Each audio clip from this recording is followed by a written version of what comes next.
Sag. This is a Sagittarius Sun, Moon, Rising, and Venus reading for the month of June. For your personal reading, kindly send me a direct message. Kamusta mga Sagis? Kamusta mga palaboy ng Zodiac? Okay. Nagpirmi na ba? O lagi pa rin namamasyal ang ating mga Sagi? Okay.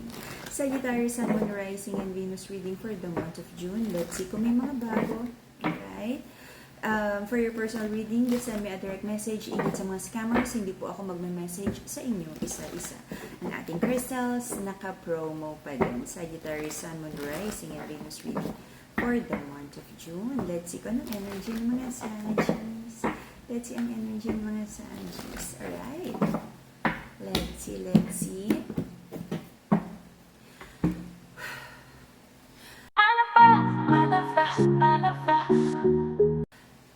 Love connection in reverse, maraming hindi pagkakasunduan, maraming pagtatalo, maraming differences. Ang pinagtatalunan nyo right now is like saan napunta ang pera, asa ng ipon, saan napupunta ang mga plano, may natutuloy ba? Okay, may magandang outcome ba na nangyayari sa buhay nyo? Yung pagsasama, I feel manageable. Parang ang nakikita kong pagtatalo nyo right now, yung mga disagreements ay tungkol sa pera. I feel yung isa mas matipid, yung isa mas magastos, or yung isa mas malaki yung income, so hopefully walang sumbatan na nangyari dito. Okay? You feel so disappointed kasi marami kayong plano, but it feels like walang masyadong napupundar.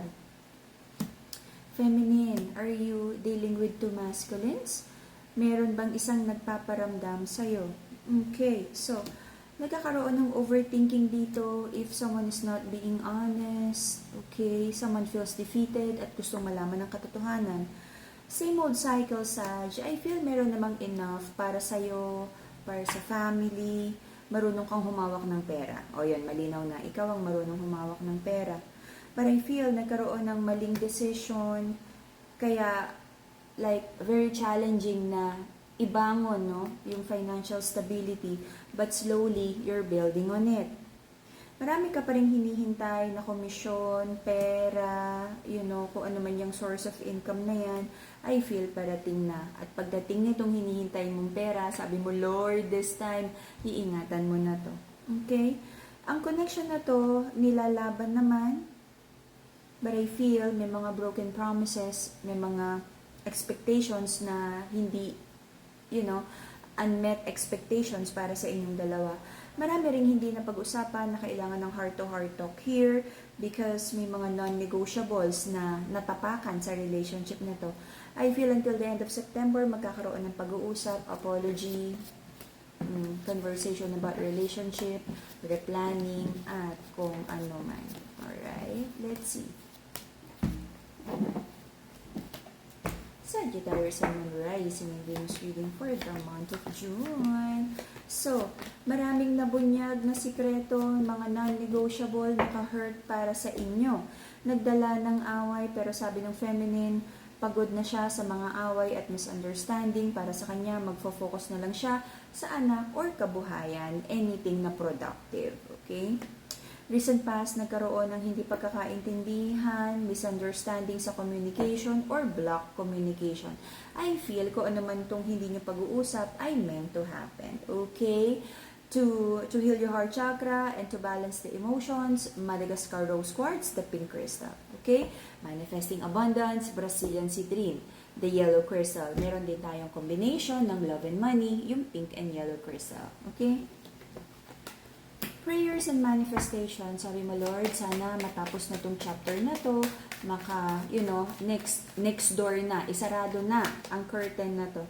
Sabi mo, Lord, sana makakawala ka na, parang you feel like parang nakatrap ka dun sa walang maipon, walang matapos, hindi makamove forward. Sabi mo, sana naman dumating na yung time na maging permanente na sa'yo, yung harvest time, na tipong regular income, pinipitas mo na lang yung income mo.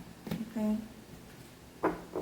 Sag, I feel right now may mga tao na natulungan mo before, ngayon hindi mo malapitan, so nagtitipid ka, and hard-learned lesson para sa'yo na dapat talaga unahin mo yung sarili mo kasi sa mga panahon na ikaw na yung may kailangan, it's not expecting these people na bayaran ka ng utang na loob. But saan naman lang yung inaasahan mong, yung talagang nahirapan ka sa part ng buhay mo ay maka-assist man lang sila. But it feels na parang may kanya-kanya talagang struggles yung mga tao. I feel hindi naman din nagdadamot tong mga tao na sa'yo. It's like meron pa rin silang pinagdadaan ng like financial struggles, okay? May parating na magandang blessing sa'yo. At pagdating ng blessing na to, isecure mo lahat ng kailangan, insurance, investment, ipon, emergency funds para sa'yo. Okay? Kung tutulong sa ibang tao anytime soon ulit, pagdating ng blessing na to, ibigay lang yung kayang itulong. Okay? Your person, marami din siyang pangarap, very optimistic. Sabi ng person mo, makukuha nyo daw yung wish fulfillment nyo. Okay? Lahat daw nang nawala, kung na-scam, kung nalugi, babalik yan, doon naiinip na yung person mo, doon sa success na binibuild nyo together. I feel sad siya nagkaroon na ng lack of passion para sa inyong dalawa, para sa ikaw at sa person mo, because most of the time kapag really nag-struggle sa finances, nagkukulang na sa panahon. I feel most of your time na-redirect sa ibang energies. Kaya parang iniisip mo, may babalik pa ba yung passionate energy between you and your person? For some of you, may nakita akong trust issues, but not for all. Okay? Kung ano man tong mga pagkukulang, I feel para ma-rekindle yung passionate connection para sa inyong dalawa, magkakaroon ng love offer, at apology. Okay? Trying to make things right. To ground your energies and protect yourself from evil eye and negative energies. Okay? Madagascar Black Tourmaline, yung black crystal natin. Okay? Yung black crystal. But bigger. Ganito siya kalaki. Alright? So, maaari kang may matanggap na bad na hindi magandang balita or delayed good news na maaaring yung pag-awayan. Okay? May nakikita talaga akong potential trust issues. It could be money, it could be like ibang, like third-party energy. Okay? Hopefully, ma-prevent na to para hindi na pag-awayan, hindi na mangyari at hindi na makasira sa relasyon. You will try to patch things up. Aayusin nyo rin to. Pero syempre, dahil meron na kayong guidance para wala nang aayusin, huwag nang gumawa ng gulo. Okay? For some of you, this is because dishonesty sa money, magkakaroon ng tampuhan, may ipon pala, hindi ko alam, nangungutang yung isa, may ipon pala yung isa, or overspending yung isa, tapos nagtitipid yung isa, you know, dishonesty. Okay? For some of you, kasi this is too much. Too much buying things, too much bisyo, may alak, may sugal, kung ano man, or like third energies.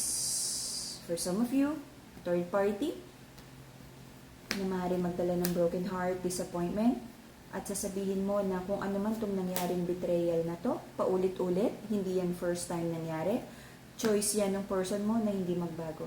Okay? But kahit ano man itong pagdaanan nyo, I feel, nandyan pa rin yung love and yung will nyo, dalawa, na ayusin, gawin ng tama, ipaglaban ang relasyon, ipaglaban ng pagsasama, ipaglaban ng kasal na to. Ikikip nyo yung isa't isa, magkakaroon ng victory for the both of you, and it would feel like kung may mga trust issues din sa pera, mas magiging transparent kayo sa love, sa friendship, kung sino man mga nakakasama. Okay? This is like a learning curve para sa inyong dalawa. Okay? Wala akong nakikitang hiwalay, wala akong nakikitang, yes, may betrayal, may dishonesty, but this is like pagsubok. And dahil meron na kayong guidance, I pray na huwag nyo na itong tawirin. Alright? So, yeah, to courage, to do your manifestations, and good luck, the Carnelian bracelet. Meron pa rin tayong stock nung Evil Eye bracelet, yung may parang mata, the Nazar amulet, nakasale pa rin siya, 999, and the lucky red string. Okay? So, that would be the Sagittarius reading for the month of June. See you again in a few days for your bonus reading. Ingat sa mga scammers, okay?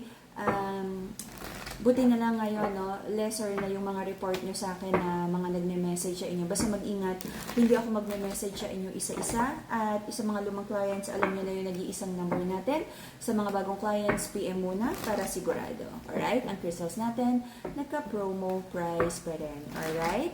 That will be the Sagittarius reading for the month of June. See you again in a few days for your bonus reading. Bye-bye.